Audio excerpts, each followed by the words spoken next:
আপনি তো আপনার ঘেরে এই যে গম চাষ করছেন, তাই না? জি এই যে গম চাষ আপনি করছেন বা যারা এখন এই ঘেরে গম চাষ করতে চায়, আপনি তাদের উদ্দেশ্যে কিছু কথা বলবেন।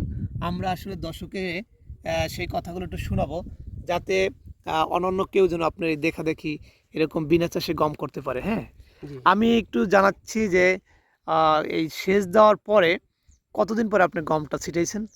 2 থেকে 3 দিন পর আর কি। 2 থেকে 3 মানে উপরে একটু সর উপরে কাদাটা। হ্যাঁ উপরে একটু ওই যে লেওয়া কাদা ছিল ওইটা হ্যাঁ, একটু শুকাইছে পরেই হ্যাঁ, আমি গমটা বুনে দিছি। গমটা বুনে দিয়েছেন না? জি আমি একটু জানতে চাই যে আপনি প্রতি শতাংশে কতটুকু গম দিচ্ছেন? বা আমি প্রতি শতাংশে 500 গ্রাম গম দিছি। 500 গ্রাম, জি মানে 3 শতাংশে 1.5 কেজি। 3 শতাংশে 1 কেজি 500 গ্রাম। 1 কেজি 500 গ্রাম, জি তাই তো? আচ্ছা, এই গমের বয়স আসলে মূলত কয়দিন হলো আপনার? আজকে 10 থেকে 12 দিন। 10 থেকে 12 দিন। জি এই যে 10 থেকে 12 দিন, এখন আপনি এখানে কি পরিচর্যা করছেন? কি দিচ্ছেন? এখন আজকে আমি এই 10 থেকে 12 দিনের পরে আজকে আমি টিএসপি সার মারছি 1 কেজি করিয়া হ্যাঁ। আর ইউরিয়া মারছি আধা কেজি করিয়া আজকে। হুম, আর আরো মনে করেন 4-5 দিন পরে হুম। আমি একটা সেচ দেবো। 4 থেকে 5 দিন পরে একটা সেচ দিবেন। 4 থেকে 5 দিন পরে একটা সেচ দেবো। হ্যাঁ। সেচ দেওয়ার পরে আমি বলবো যে কি দেবো এরপর সেচের পরে।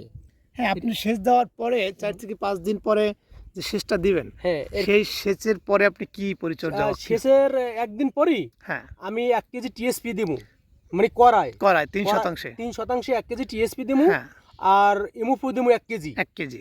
ইউরিয়া দেবো 500, ইউরিয়াও 1 কেজি অথবা 500 গ্রাম, এটা আমার বুঝে গাছের পরিস্থিতির উপর আচ্ছা, নির্ভর। আচ্ছা, আচ্ছা, আচ্ছা। ঠিক আছে। হ্যাঁ, এরপর আমি বিঘায় জিন দেবো 1 কেজি, জিঙ্ক 1 সালফার কেজি। দেবো 1 কেজি আচ্ছা, আচ্ছা। বিঘায়। হুম, ঠিক আছে। আচ্ছা। আর আমার যে উপসহকারী আছে তাদের সাথে শেয়ার করে আরো কি দরকার এটা আমি, সে যেটা বলবে সেটা ইনশাল্লাহ এভাবে দিবেন, তাই তো? জি আচ্ছা, আমি একটা আপনাকে জানাই, আপনি কতদিন পরে আবার এখানে সেচ দিবেন?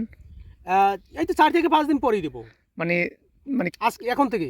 এখন থেকে? জি আচ্ছা, আপনারা একটু, আমি আপনাদের উদ্দেশ্যে একটু বলতে চাচ্ছি যে আমরা যদি গমের চাষ করি, সেক্ষেত্রে কিন্তু 3 টে যদি আমরা সেচ দিতে পারি, তাহলে কিন্তু সবচেয়ে বেশি ফলন পাওয়া যায় বা আশাবাদী।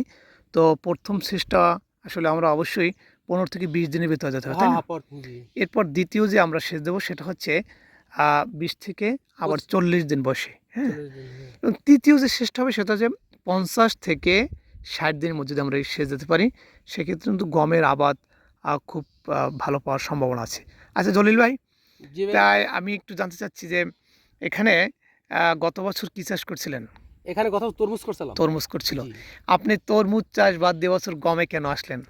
তরমুজ চাষ বাদ দিয়ে তরমুজ আমি ভালো ফলন পাই নাই, তাই? এই জায়গায় আমি ভালো পাই নাই, আচ্ছা, এই জন্য কমে আসছি। গমের ভালো ফলন পাওয়ার আশাবাদী নাকি? জি গমে ভালো ফল পাইতে পারি, এজন্য আমার উপসহকারী স্যারকে আমি স্বর্ণপন্ন দিচ্ছি তাদের কাছে যে কিভাবে আমি ভালো করতে পারি। আচ্ছা, আচ্ছা। যাই হোক, আসলে এই পরামর্শটা আমি জলিল ভাইকে দিয়েছিলাম যে এবছর আমরা গম করব।